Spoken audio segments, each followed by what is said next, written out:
Mereka mau main scaling tentunya di game yang kedua kali ini. Mereka malah ingin membawa game ini menuju ke arah late game dengan Elis dan Aulus. Game kedua dari RRQC versus Onyx PH. Kita sudah melihat 1-0 untuk RRQC dan inilah dia. Game kedua kita masih dipandu dengan duo emas. Oke, dan ada salam Renita Choliani. Dia bilang titip salam buat RFC, semoga 2 poin. Semangat. Amin. Buat Treasure Mas, Om Wawa, KB dan juga Pak Pulung. Entah keringat banyak. Tepung. Tepung, benar banyak.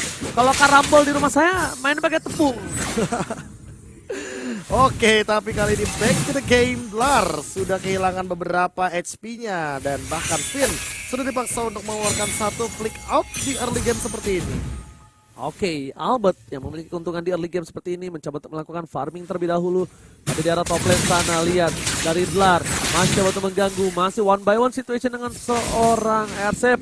Bimo mengganggu pergerakan dari seorang Albert dan bahkan Bimo terkena damage yang cukup banyak. Dengan setengah darah terakhir harus memilih untuk mundur terlebih dahulu. Para pemain dari tim Olympia, lihat Marky mencoba dipaksa. Damage yang diberikan dari seorang Skylar dan bahkan first slot di arah bottom lane. Skylar berhasil dengan stucknya. Dia menembangkan seorang Marky karena mungkin Marky di sini berpikiran bisa menumbangkan seorang Skylar di early. Tapi ingat ini Bruno early game dengan stuck 10 juga memiliki damage yang besar. Dan ingat ini adalah mantan pemain bola David Shevchenko. Yes, Shevchenko David. Bedanya ditukar doang, tapi kita lihat dari para pemain dari tim Oni PS memilih untuk mundur dan legenda dari Italia Shevchenko berhasil mendapatkan first blood yang mahal menurut aku. Dan ini langsung bermain agresif dari kedua belah tim. Yang aku kira bakal bermain dengan tim hati-hati, tapi ternyata Marky masih mengamankan satu buah jungle monster gold pumpnya. Finn masih bersikeras ke arah bottom lane. Dia mau ngamanin gold shield turretnya secepat mungkin karena tersisa secuil lagi untuk mendapatkan sebuah keuntungan bagi Skylar. Dan Skylar lebih memilih untuk mundur karena dia tahu dia sadar diri, dia butuh mana. Oke, kita bilang di sini R7 dan juga Albert berhasil mendapatkan keuntungan untuk berada di posisi starter. Tapi Dlar gak tinggal diam. Dlar sudah siap dan sepertinya Dlar cuma melakukan sebuah buka vision aja. Betul sekali, mendapatkan informasi karena ingat dari Kairinya sendiri bahkan dia membutuhkan level 12. Sebelum itu, tentu dia tidak akan bisa melakukan teamfight jangka panjang karena War X-nya belum cukup tinggi untuk memberikan damage yang bebas. Oke, tapi Profesor, ada yang mau aku tanya sama Profesor. Apa? Ini benar-benar cukup berbahaya sebenarnya. Lihat one by one situation. Albert versus Kairi. Datang ke arah belakang. Dan bahkan lihat Albert kehilangan satu buah Little Wanderer-nya. Tanpa adanya retribution dari Albert itu kayak masih wajar karena Kairi ready dari retributionnya dan dia belum menyentuh ke arah turtle, tapi di arah bottom lane-nya dari tadi lihat Skylar, dia benar-benar makan banyak banget dan bahkan dia masih mau sekitar 60 gold yang ada. Baleski bakal mundur dan balik dengan recall yang tersedia. Oke, Skylar kali ini harus berhati-hati, stucknya tidak ada untuk sementara. Tapi di arah bottom lane sepertinya bakal menjadi satu buah turret utama yang bisa diberikan oleh untuk tim dari Arkeosis. I'm di depan sana dan bahkan di depan ada PTP kunci ke arah belakang. Aulus Racing tidak bisa bergerak banyak. Skylar mencoba untuk mundur. Lihat isapan darahnya membuat seorang Skylar tak bisa berdaya, harus mundur kembali. Dia nggak punya mana juga Profesor. Dan ini harus lebih berhati-hati karena apa? Karena lihat damage di awalnya lumayan tinggi. Sementara lihat di arah top lane R7 dan juga Dlar gak bakal kelar tentunya untuk continuous situation karena after damage bakal diambil. Yang satu punya heal, yang satu punya absorb, tapi ternyata Bang Fisiko dia mengoutplay Baloyski dan hampir saja Babang R7 mendapatkan poin killnya. Fisiko udah mulai hadir, langsung mengganggu dengan Void Crystal. Void Flash juga digunakan tapi masih ada Sandguard untuk regen HP dari Dlar. Untungnya nggak pakai satu buah execute, itu akan menjadi sesuatu yang berbeda Profesor. Meanwhile, dari bottom lane Skylar seperti akan coba untuk membantu pergerakan dari seorang Albert untuk mendapatkan satu buah turtle. Dengan adanya 10.000 gold dari Onyx PS, berbeda dengan 2.000 dengan tim RRQC mendominasi untuk kali ini. Di early game mereka siapkan Albert, di late game mereka siapkan Skylar Profesor. Lihat ini dia striker bayangan V2 Bang Shin versi Skylar nih. Ini benar-benar mengerikan banget, tapi kali ini di sisi lain Bimo dia mencoba untuk mengganggu ke arah R7, mengembalikan gold shield turret yang tadinya hilang di arah bottom lane dengan mirror di arah top lane. Lihat dari teman-teman RRQC juga udah mulai hadir, Falling Star pun digunakan, langsung ada pergerakan Purify juga digunakan dan bahkan flickernya out langsung dari Dlarnya, nggak punya flicker lagi. Ditarik sama Bang Finn, Finn bakal mendapatkan satu dan ada dispersion rotation. Akankah dia bertahan tapi gak bisa? Baloyski harus tumbang. ditinggalin begitu aja. Para pemain dari tim Onyx PS memilih untuk melakukan farming terlebih dahulu dan Kairi nggak bisa terlalu objektif gaming dan juga tidak boleh terlalu agresif karena lihat di sana Kairi masih butuh farming, Kairi masih butuh level, tapi sedangkan di sisi lain Skylar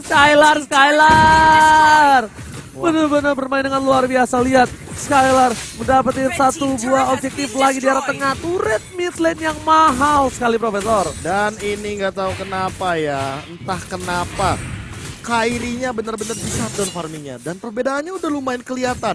Albertnya farming dengan bebas, sementara Kairi tertinggal satu level. Dan kali ini purple buff-nya bakal dimunculkan begitu saja. Langsung ada diversi di arah belakang, surprise mother Psychor tumbang di shutdown ke arah belakang. Balenci masih bisa surprise, sementara tuan muda Albert dia masih mendapatkan regen, tapi tidak ada untuk waktu yang lama karena keluar. Langsung mendapatkan poin kill lagi, 4 harus tumbang ketika langsung di sandwich dari depan dan belakang Onyx PH. Lihat itu dia serangan yang dikejutkan dari belakang yang sudah diduga-duga oleh seorang Profesor KB. Bakal ada surprise attack Bapak Ibu yang membuat 4 pemain tim Ararki harus hilang. Bahkan Skylar dia memilih untuk menahan flickernya karena dia tahu dia bakal bisa tumbang, pasti tumbang. Jadi dia relakan dirinya untuk tumbang, untuk menahan flickernya supaya teamfight yang selanjutnya ini bakal dipakai Profesor. Aduh, ini yang paling mengerikan ya, Baloiski sama Bimo. Ini kayak udah satu suara banget loh, lu liatin. Iya. Guided wing-nya oke. Diversionnya tadi langsung connect 2 dan tuan muda Albert tidak bisa berbuat banyak walaupun dia sempat mendapatkan killing spree, tapi ternyata itu nggak cukup untuk menghindari serangan dari The Larski. Oke, tapi lihat di depan sana R7 bakal coba untuk mengganggu dan ternyata tidak ada siapa-siapa. Di sisi lain, Turtle diamankan RRQ, tapi lihat goldnya langsung berbeda 1000 saja. Langsung cepat banget karena dengan shutdown yang banyak dilakukan oleh tim dari RRQ. Siap-siap untuk melakukan satu buah PT Persecution dan Thundrop sempat memory kali ini tidak ada. Adanya Thundrop doang. Para pemain dari tim Onyx PS mereka coba untuk dihindari dari satu Raging Sandstorm-nya. R7 berada di garis depan. Skylar masih mau lebih lihat damage-nya, satu kali kepokan. Bola kulit membuat penjol Larski. Dan Larski juga harus respect sama dealing damage. Sementara Albert udah jadi Malefic Roar. Di menit yang ke-7 dia benar-benar langsung ingin merontokkan punggung para pemain Onyx PH. Dia benar-benar bermain dengan sangat agresif dengan Lancelot-nya dan bahkan dengan hanya satu kali tumbang. Kali ini Kairi dia sendirian mau kemana, puncture kanan kiri. Tuan muda Albo memainkan pasifnya, masih ada retribution juga, baru retribution bakal datang di sini. Bala bantuan dari teman-teman Onyx PH. Dan sementara itu Albert mendapatkan satu Baloiski, harus tumbang sendiri di depan sana. Langsung ada Raging Sandstorm dan sementara itu malah Bimo yang ditumbangkan. Dan outplay Onyx PH-nya 3 harus hilang dan bahkan Kairi akan menjadi korban selanjutnya. Double kill dari R7 dan 4 sudah hilang. Oh, sorry Kairi, no, aku tidak mengincarmu tapi Baloiski lah target utama dari seorang tuan muda Albert. Targeting yang benar-benar bagus, lihat langsung dipastikan Baloiski tumbang dan setelah itu dia relakan dari seorang Kairinya. Kairi bukan menjadi salah satu utama target dari tim Ararki tapi melainkan adalah side dish Profesor. Side dish, makanan yang bukan jadi makanan utama ya. Bukan main course-nya. Bukan main course-nya. Karena kalau misalnya main course-nya terhadap seorang Kairi, mereka bakal berhadapan dengan seorang Baloiski yang sebenarnya itu lebih berbahaya dibandingkan Kairi. Melihat team fight dari Arakioshi, Profesor. Dan dia juga udah punya Ancient Talisman, jadi cooldown-nya nggak main-main. Dispersionnya bisa dilontarkan berkali-kali. Apalagi ini kalau seandainya menuju ke arah NOD, mau nggak mau R7 juga nggak boleh asal-asalan untuk masuk. Walaupun dengan KDA 404 yang not found, dia tapi at least untungnya udah punya Oracle. Jadi udah aman. Regen HP-nya dan juga absorb-nya masih bisa menyelamatkan hari dari Bang Otto. Oke, tapi lihat udah terlihat regroup sama-sama. Maka Tuan Muda Albert tidak dive in. Tuan Muda Albert tidak boleh terpancing dengan adanya pergerakan dari seorang Kairi di arah bottom lane, Profesor. Dan ingat ini dari Marky sih.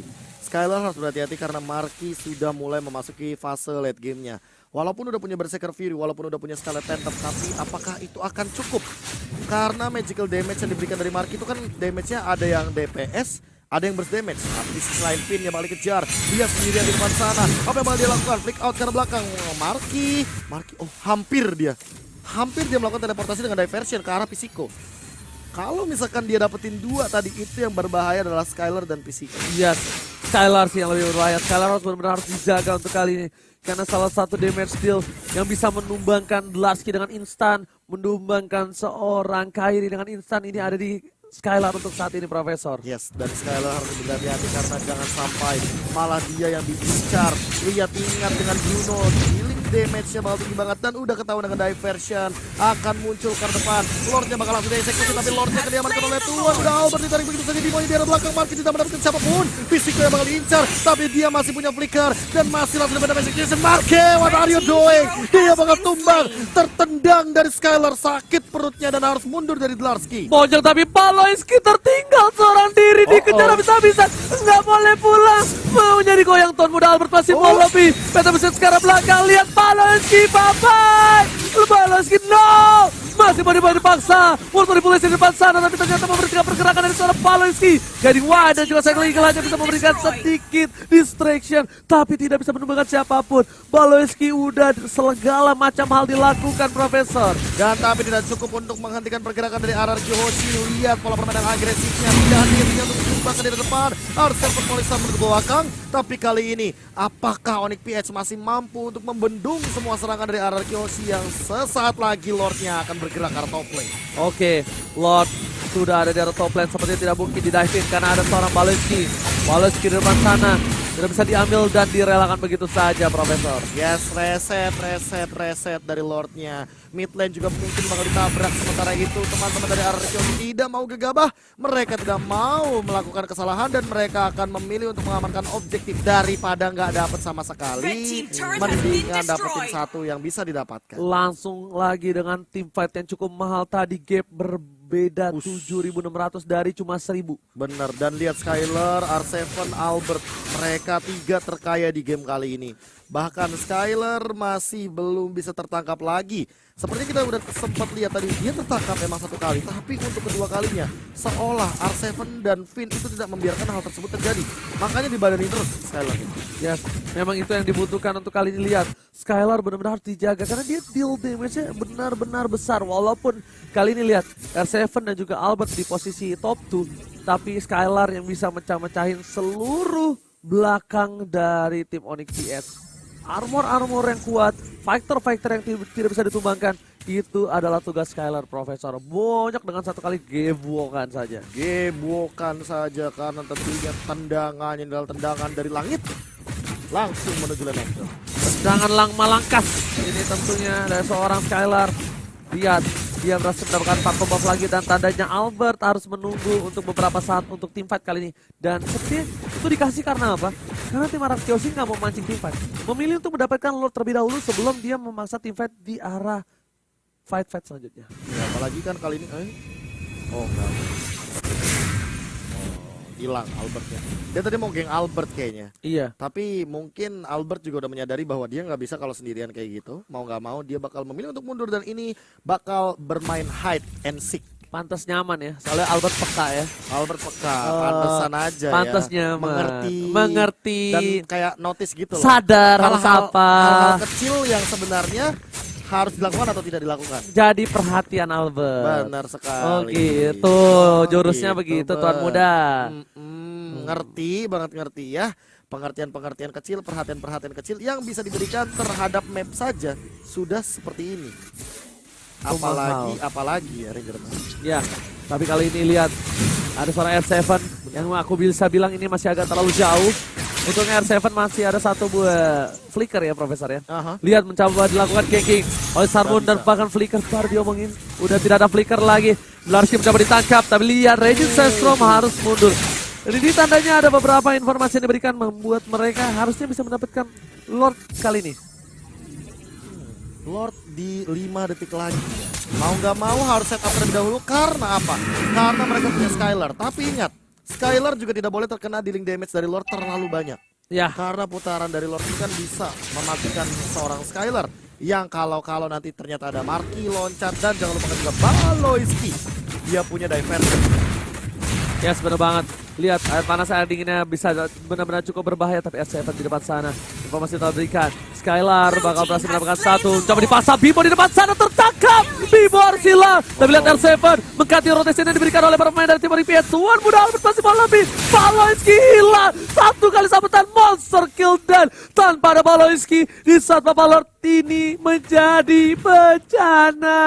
Bencana kecil karena tentunya 25 detik lagi. Harusnya Baloinski udah ready untuk melakukan team fight selanjutnya. Windtalker sudah diamankan oleh Skylar. Bahkan Immortality dari Babang R7. Ini dia bakal coba untuk kembali semuanya. Dan lihat Pinja langsung dapetin Marky. Winter Traction sudah di pop out. Langsung ada satu reward manipulation. Tidak bisa diberikan lagi di damage-nya. Dan double kill daripada seorang Skylar. Masih mau lebih. Lihat Kairinya. Masih punya mode Aulus Racing mundur ke arah belakang karena dia tidak mau tumbang di depan. Ini bencana. R7 masuk terlalu dalam. Tapi ternyata Lordnya kali ini menuju ke arah belakang. Tapi Bimo tersisa di sana. Mencoba dilakukan satu buah pun. Menuju ke arah belakang. Dan di sisi RRQ berhasil membawa Indonesia ke babak selanjutnya. Pisiko. Dia menjadi camat. Bergerak. Tim lawan tentu tamat. Salam dari Binjai. Salam dari Binjai.